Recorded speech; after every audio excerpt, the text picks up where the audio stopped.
శివానుగ్రహం పొందాలి అంటే ఈ కార్తీక సోమవారం తప్పకుండా ఈ పనులు చేయాలండి.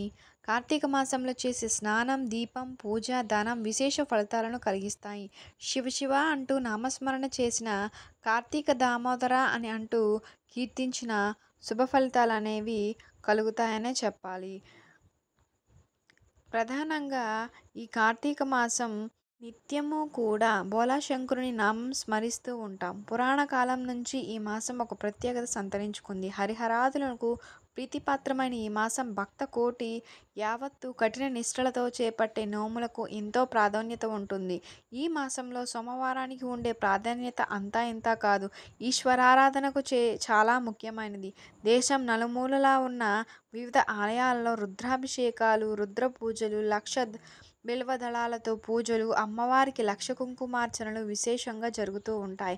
అలా విశేషార్చనలు జరిపే భక్తులకు సదాశివుడు ప్రసన్నుడై కొంగు బంగారంలా సంతోషాన్ని కలిగిస్తాడు. కార్తీక సోమవారం శివారాధన ఇలా చేయాలి. కార్తీక మాసంలో సోమవారం శివునికి అత్యంత ప్రీతికరమైందే. ఇప్పుడు ఆ సోమవారం శివుని ఎలా ఆరాధించాలని పురాణాలు ఏ విధంగా చెప్తున్నాయో తెలుసుకుందాం. కార్తీక మాసంలో కృత్తికతో చంద్రుడు సంపూర్ణుడై ఉంటాడు. కాబట్టి ఆయన అనుగ్రహం పొందడానికి పరమేశ్వరుని ఆరాధించాలి. శివుడికి ప్రీతికరమైన రోజు సోమవారం. అలాగే సోమవారం చేసే స్నానం, పూజ, జపం ఆచరించిన వారు అశ్వమేధ యాగం చేసిన పుణ్య ఫలితం లభిస్తుంది. అయితే కార్తీక మాసంలో సోమవారానికి ఎంతో విశిష్టత ఉంది. ఈ సంవత్సరం కార్తీక మాసం మొదటి సోమవారం నవంబర్ 20వ తేదీన వస్తుంది. శివకేశవులకు ప్రీతిపాత్రమైన కోటి సోమవారం రోజున చేసే పూజ అత్యంత ఫలవంతమైంది అని చెప్తూ ఉంటారు.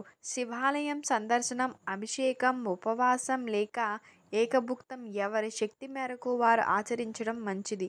నవంబర్ 20న చేసే దీపారాధన, ఆకాశ దీప దర్శనం, దానం, ధర్మం రెట్టింపు ఫలితాలిస్తుంది. ఈ నెల రోజులు పూజ చేసిన, ముఖ్యంగా సోమవారం ఉపవాసం ఉండి అత్యంత భక్తి శ్రద్ధలతో శివయ్యను పూజిస్తారు. కొంతమంది సాయంత్రం నక్షత్ర దర్శనం తరువాత శివయ్య పూజ చేసి ఆ తర్వాత ఉపవాస దీక్షను విరమిస్తారు. అందుకే రేపు సోమవారం కార్తీక సోమవారం కాబట్టి ఉపవాస దీక్ష చేపట్టి ఆ పరమేశ్వరుని అనుగ్రహం సొంతం చేసుకుంటారు. కార్తీక సోమవారం రోజు సూర్యోదయానికి ముందే నిద్రలేచి శివాలయానికి వెళ్ళి శివునికి అభిషేకం చేసి ఉపవాసం ఉండాలి. సాయంత్రం ప్రదోషకాల సమయంలో ఇంట్లో పూజ గదిలో దీపారాధన చేసి నక్షత్ర దర్శనం తరువాత శివాలయానికి వెళ్ళి పరమేశ్వరుని దర్శించుకుని దేవాలయంలో దీపారాధన చేయాలి.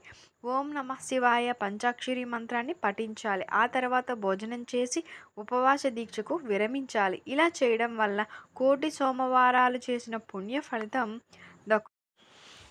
కార్తీక సోమవారం వ్రతం కోటి యుగాల ఫలం. ఎలా చేయాలి అంటే, కార్తీక సోమవారాలు చేయవలసిన విధి విధానాలు అనేవి కార్తీక పురాణంలో వివరించబడ్డాయండి.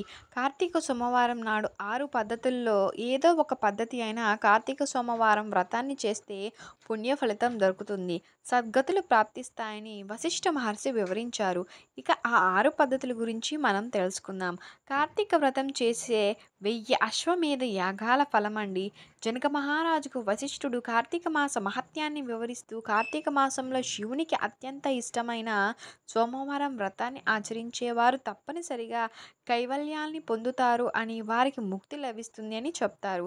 కార్తీక మాసంలో వచ్చే ఏ సోమవారం రోజు అయినా స్నాన జపాదులు ఆచరించిన వారు 1000 అశ్వమేధ యాగాలు చేసిన ఫలితాన్ని పొందుతారని చెప్పి వశిష్ఠ మహర్షి గారు చెప్పారు. మొదటిది ఉపవాసం. కార్తీక సోమవారం వ్రత విధానాన్ని ఆచరించే 6 పద్ధతులు విషయానికి వస్తే ఉపవాసం, ఏకభుక్తం, నక్తం, అయాచితం, స్నానం, తిలాదానం అని వశిష్ఠ మహర్షి గారు చెప్పారు. ఇక వీటిని వివరాల్లోకి వెళితే, శక్తికి గలవారు కార్తీక సోమవారం నాడు రోజంతా భోజనం చేయకుండా గడిపి సాయంకాలం సమయంలో శివాభిషేకం చేసి నక్షత్ర దర్శనం అనంతరం తులసి తీర్థాన్ని మాత్రమే సేవించాలని పేర్కొంటారు. దీన్ని ఉపవాస దీక్ష అంటారని వశిష్ఠ మహర్షి తెలిపారు. మధ్యాహ్నం భుజించి రాత్రి తినకుండా భక్తితో ఉండడం.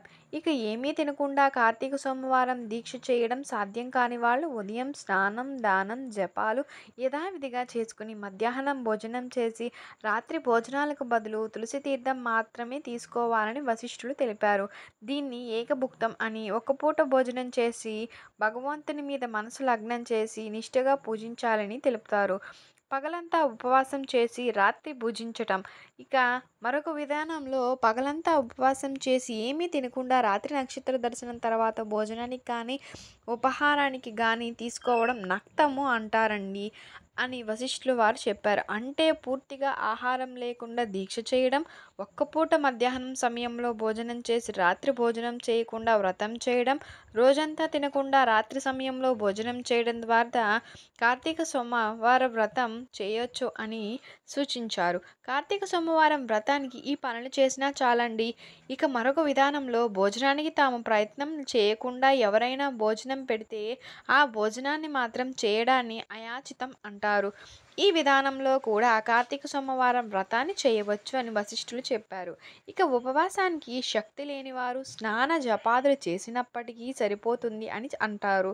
ఇక మంత్ర విధులు కూడా రానివారు, స్నాన జపాదులు తెలియనివారు కార్తీక సోమవారం నాడు నువ్వులను దానం చేసినా సరిపోతుంది అని వశిష్ఠులు జనకుడికి తెలిపారు.